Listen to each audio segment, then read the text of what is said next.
जी अस्सलाम वालेकुम viewers, Islamabad livestock farm की तरफ से हम आपको खुश आमदीद कहते हैं। ये आपके बहुत सारे सवाल इकट्ठे हो गए थे, तो हमने कहा कि बजाय हम उसको एक टॉपिक की सूरत में लेके आए, हमसे क्वेश्चन आंसर की फॉर्म में कर लेते हैं और ताकि सब लोगों के जो सवाल आए हैं वो इसमें कवर हो जाएं। डॉक्टर साहब, पहला सवाल तो ये आया है कि अस्सलाम वालेकुम डॉक्टर साहब, हैं कैसे आप? ठीक वालेकुम है, सलाम जी अलहम्दुलिल्लाह। क्योंकि आपकी लोग बात सुनना चाहते हैं, मुझे तो कहते हैं तुम बोलते क्यों हो? डॉक्टर को बोलने दिया करो। ये ना, मैंने सलाम नहीं लिया तो मेरी इस पे भी क्लास हो जाएगा, यार तुमने डॉक्टर से सलाम नहीं लिया था। तो डॉक्टर साहब, पहली बात तो ये कि ये सवाल था कि पोल्ट्री ऑयल आपने बताया था, जी जी। वो बहुत सवाल है कि ये मिलेगा कहाँ से? ठीक। ठीक है, ये पोल्ट्री ऑयल लोग लें कहाँ से और उसको लेने का तरीका क्या है? ये अगर आप मुख्तसर सा इसका एक जवाब दे दें कि ये कहाँ से मिलता है। जी बिस्मिल्लाहिर्रहमानिर्रहीम। पोल्ट्री ऑयल जो है वो अ, मैं ये बता देता हूँ बनता कैसे है, तो फिर आपको आइडिया हो जाएगा मिलेगा कहाँ से। ये मुर्गियों का जो वेस्ट मटेरियल होता है, जो शाम को वो बदबूदार गाड़ी आपके लेकर जाती है सारे मुर्गी खानों से इकट्ठा करके, वो जाके जलता है। बड़े बड़े उनके वो होते हैं, उसके कुकर होते हैं, उसमें डालते हैं, उसको जलाते हैं। वो एक प्रोसेस होता है उसको वो करने का। उसके बाद जो मेल्ट होने के बाद ऊपर जो उसकी जितना फैट मटेरियल होता है, क्योंकि मुर्गी की जो अंतड़ियाँ होती हैं उसमें काफ़ी फ़ैट होती है, उसके अलावा भी फ़ैट काफ़ी होती है, चर्बी शर्बी जितनी सारी उसमें, स्किन के नीचे भी जो चर्बी होती है वो भी उसमें होती है। जितनी ये मुर्गी की फ़ैट होती है ना, वो सारी तैर के ऊपर आ जाती है उस कुकिंग वाले प्रोसेस में। वो ऊपर से फैट सेपरेट कर लेते हैं, वो सेल होती है एज ए पोल्ट्री ऑयल। और वो यूज़ करते हैं दोबारा, वही पोल्ट्री फीड वाले उसमें अपनी फीड में डालते हैं एनर्जी पूरी करने के लिए। तो पिंडी इस्लामाबाद वालों के लिए तो मैं बता देता हूँ, बाकी का मुझे नहीं पता कहाँ से मिलेगा। पिंडी इस्लामाबाद में रवात इंडस्ट्रियल एरिया है, वहाँ पे कोई एक दो इनके यूनिट हैं लगे हुए जहाँ पे ये कुकिंग करते हैं पोल्ट्री बाई प्रोडक्ट्स की। आपको अगर ढूंढना है अपने एरिया में, तो किसी वेस्ट वाली गाड़ी वाले को पकड़ें और उसे बताएं, पूछें कि यार ये कहाँ जाके लेके जाते हो, कि कहाँ पे डिलीवर करते हो। जहाँ पे वो अपना वेस्ट जाके डिलीवर करता है वहीं से आपको मिलेगा। इस्लाम पिंडी में काम हाँ, पाया उस आपने? गाड़ी का पीछा करें, जो कि बहुत मुश्किल काम है, लेकिन आपको मिल जाएगी वो फैक्ट्री। इस्लाम तो पिंडी में काम बताया आपने? रवात इंडस्ट्रियल एरिया में। रवात इंडस्ट्रियल रवात इंडस्ट्रियल एरिया। एरिया। रवात इंडस्ट्रियल में कहीं पे भी चले जाएं तो पता कर लेंगे हाँ, ना वो आप? किसी से भी पूछेंगे ना, वो बल्कि इसकी खुशबू इतनी होती है कि बुला लेती है ठीक, आपको अपनी तरफ ठीक हो कि गया। कहाँ पे है। अच्छा, दूसरा डॉक्टर साहब, जो क्वेश्चन आया था वो यह था कि मेल की मेच्योरिटी एज क्या? आपने लास्ट वीडियो में बताया था फीमेल की को हाँ कब आप देखिए, ब्रीड जो करा सकते हैं। एज ऑफ मेच्योरिटी है ना, ये वेरी स्ट्रिक्टली डिपेंडेंट होती है ब्रीड के साथ ना। ठीक है। लेकिन मैं जनरली बता देता हूँ कि 6 माह में मेल मैच्योर हो जाता है, बशर्ते कि वही क्राइटेरिया जो फीमेल का था, कि अगर वो 60% बॉडी वेट अचीव कर ले तो आप उससे ब्रीडिंग करवा सकते हैं, वो मेच्योर भी हो जाता है।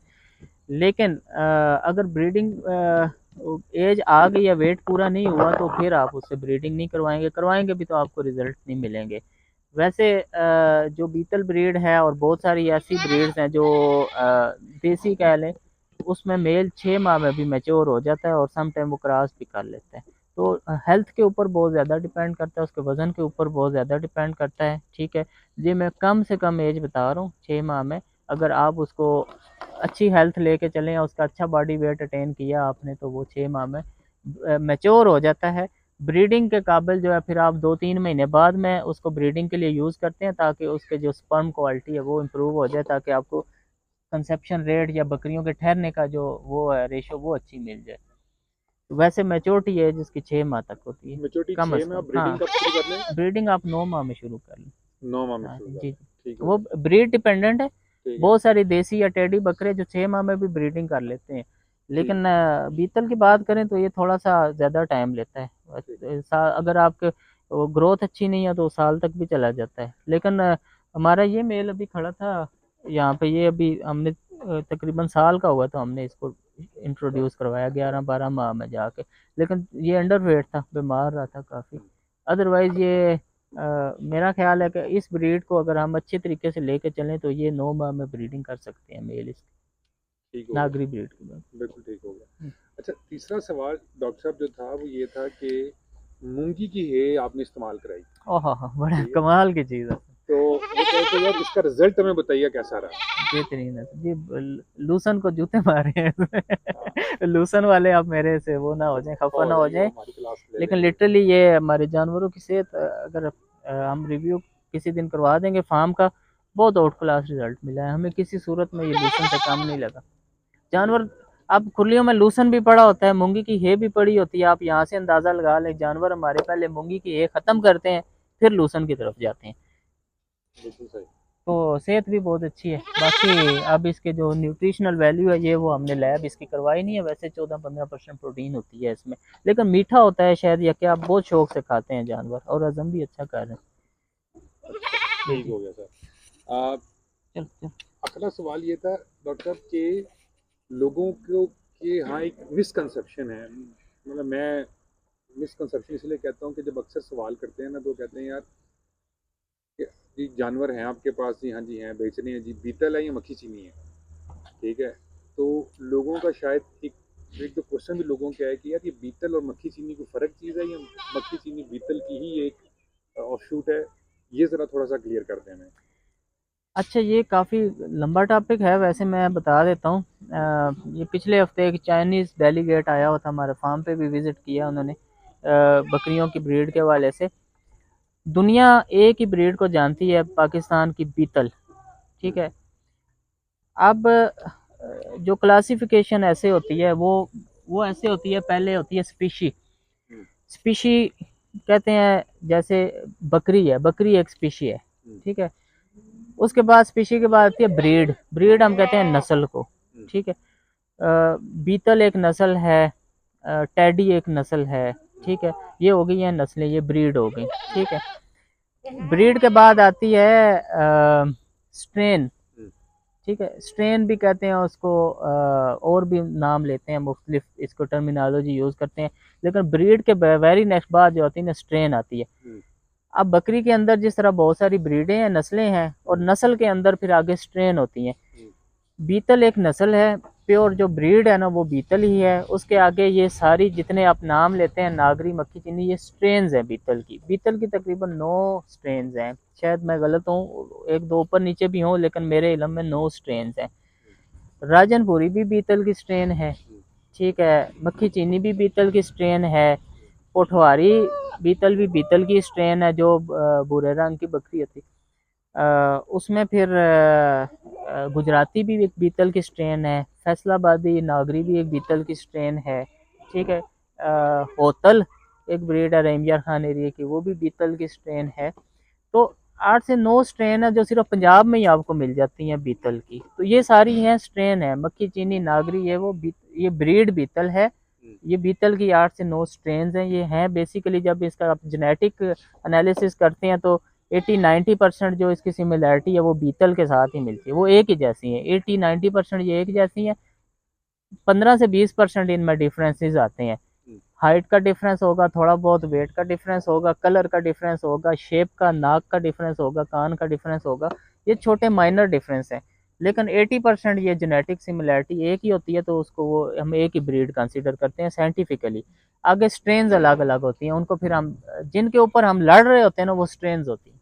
हम्म, और देन स्ट्रेन के आगे फिर लाइंस होती हैं, ब्लड लाइंस होती हैं, ठीक है। ठीक, ये हमारे पास जो एक लाइन है नागरी की, ये एक ब्लड लाइन है, इसका तल्लक एक फैमिली के साथ है, एक ग्रुप ऑफ एनिमल्स है जो बार बार ब्रीड कर रहे हैं, ये इसको हम लाइन कहते हैं, जिसमें कोई एक स्पेसिफिक खसूसियत होती है बड़ी प्रोमिनेंट सी, जो किसी दूसरी लाइन में नहीं होती। ब्रीड भी वही होती है, स्ट्रेन भी वही होती है, लेकिन वो खसूसियत नहीं होती। जैसे फॉर एग्जांपल मैं कहता हूँ, ये जो हमारी लाइन है इसमें 24 इंच तक कान होते हैं, ठीक है। अब और बहुत सारी नागरिक की लाइन है, लेकिन उनमें 24 इंच नहीं होते, वो 20 इंच होते हैं, ठीक है। तो मैं कहूँगा इस लाइन की खसूसियत ये है, मेरी ब्लड लाइन की खसूसियत ये है कि इसमें कान 24 इंच लंबे हो जाते हैं, या इसमें नाक इतनी गोल हो जाती है। ये माइनर करेक्टर्स के ऊपर फिर ब्लड लाइंस बनती हैं, ठीक है। वो फिर स्ट्रेन के बाद लाइंस भी आ जाती हैं। तो बेसिकली ये सारी बीतल ही है। बीतल के आगे जो लाइंस हैं वो है नागरी, मक्खी चीनी, राजनपुरी, कोटवारी, गुजराती, ये सारी बीतल की जो है स्ट्रेन है। ठीक। और आखिरी सवाल डॉक्टर साहब, फिर वीडियो लंबी हो जाएगी, सवाल तो और भी थे लेकिन हम इसको इस सवाल के बाद ख़त्म करते हैं। ये कि क्या पर डे जो है वेट गेन है, ठीक है, वो उसका नंबर क्या ऐसा नंबर है जिसके बाद फार्मर तसल्ली में रहे कि मेरी फार्मिंग ठीक जा रही है, वो क्या average per day weight gain क्या है जो आपका ख्याल है कि यार ये मुनासिब है? उससे पहले सवाल बनता है कॉस्टिंग कितनी है आपकी ना, ठीक है। ठीक है। 2 बंदे बकरियां रख रहे हैं, एक बंदा एक बकरी को दिन में 200 रुपया खिला रहे हैं, एक बंदा जो है वो 100 रुपया खिला रहा है, तो दोनों की कास्टिंग जब अलग है तो उनकी पर डे जो ग्रोथ क्राइटेरिया है वो भी अलग हो जाएगा कि वो जो 200 खिला रहा है उसके लिए लाजमी बात है, वो तो कहेगा कि 300 ग्राम पर डे ग्रोथ आनी चाहिए। जो 100 खिला रहा है वो कहेगा यार 150 भी काफ़ी है। तो पहली चीज़ है कि आपकी कॉस्टिंग क्या है, ठीक है, आप फीड कितनी महंगी खिला रहे हैं, ठीक है। जो वंडा हम बकरियों को खिला रहे हैं ये अगर हम किसी से लेके किसी वंडा बेचने वाले से लेके खिलाएं तो शायद वो हमें 250 रुपये किलो भी ना दे। हम अगर उसको 250 रुपये से कम में मैनेज कर रहे हैं तो ये हमारी वो एफिशिएंसी है, तो हमारी कॉस्ट कम हो गई है, ठीक है। अब हमें कम पर डे ग्रोथ रेट भी वारा कर रहे हैं, ठीक है। अगर यही वंडा हम किसी से ख़रीद के डालते तो हमें ये ग्रोथ रेट कभी भी वारा नहीं करता। एवरेज एक फिगर मैं ये बता रहा, जो मैंने रखी हुई है कि 130 ग्राम पर डे अगर आपका जानवर एवरेज वेट गेन कर रहा है, बचपन से लेके जवान होने तक एवरेज की बात कर रहा हूँ। ज़ाहिर है शुरू में वो 50 ग्राम करेगा, बाद में वो 250 ग्राम तक भी चला जाएगा, लेकिन एवरेज अगर आपकी 130 ग्राम पर डे एक जानवर दे जाता है तो वो गोश्त के अतबार से आपको राउंड अबाउट 40% प्रॉफिट दे जाता है, 40% प्रॉफिट दे जाता है। Round about. ठीक हो गया। लेकिन अगेन बड़ा सख्ती से ये डिपेंड करता है कॉस्टिंग के ऊपर। ठीक हो गया, बिल्कुल ठीक हो गया, बिल्कुल ठीक हो गया। तो व्यूअर्स, ये जो आपके चंद अहम सवाल थे, सॉरी डॉक्टर साहब, एक सवाल मुझे और याद आ गया। जी हमारे जी बड़े प्लीज व्यूअर्स बड़ी तनकीदी हम पे वो करते हैं, वो देते हैं, तो वो बड़े शौक से देखते हैं प्रोग्राम्स हमारा, और वो एक जो फिर इनपुट होती है ना उसके ऊपर अपना वो फीडबैक भी देते हैं। तनकीद ज्यादा करते हैं तनकीद मतलब वो उनके पॉजिटिव, लिए सल्यूट है फिर हाँ, मेरा। वो मतलब उस तरह वाली खामखा वाली तनकीद नहीं करते, वो क्रिटिकल एनालिसिस हाँ करते हैं। बिल्कुल, ठीक है, तो वो पॉजिटिव क्रिटिसिज्म, पॉजिटिव वो वही क्रिटिसिज्म तो है। हम उसी के लिए तो हम आते हैं मीडिया हाँ, के ऊपर। तो डॉक्टर साहब वो ये तो कहते थे कि यार आपने एक एक बनाई थी, एक वीडियो में बताया था कि आप एनर्जी पाउडर डालते हैं अपने वनडे में कोई बकरियों के लिए। मुझे एग्जैक्टली याद नहीं है मैंने क्या डाला होगा। एनर्जी पाउडर था अगर तो बेसिकली वो मल्टी वाइटामिन मिनरल्स ही होंगे, ठीक है, अमाइनो एसिड्स हो सकते हैं, वो कोई भी लाइसिन लेकिन इस तरह थैनिन, के हाँ माइनो एसिड कोई या इस तरह की मिनरल्स चीज़ लेते हैं। होगी। हाँ, कोई इसके अलावा मेरे जहन में नहीं है एनर्जी पाउडर ऐसा कोई आता हो। ठीक है, एनर्जी के लिए वैसे जो है वो फैट्स इस्तेमाल होती हैं, ग्लूकोज मटेरियल जितने हैं वो, शुगर्स इस्तेमाल होती हैं, वो एनर्जी देती हैं। ठीक है। और अगर मैं कोई बोल रहा हूँ तो वो प्लीज़ रिमाइंड फिर करवा दें, मैं चल, फिर उसके ऊपर ठीक, बात करूँ। ठीक हो गया, ठीक हो गया। ओके डॉक्टर साहब, बहुत जी शुक्रिया आपका, थैंक जज़ाकल्लाह। यू।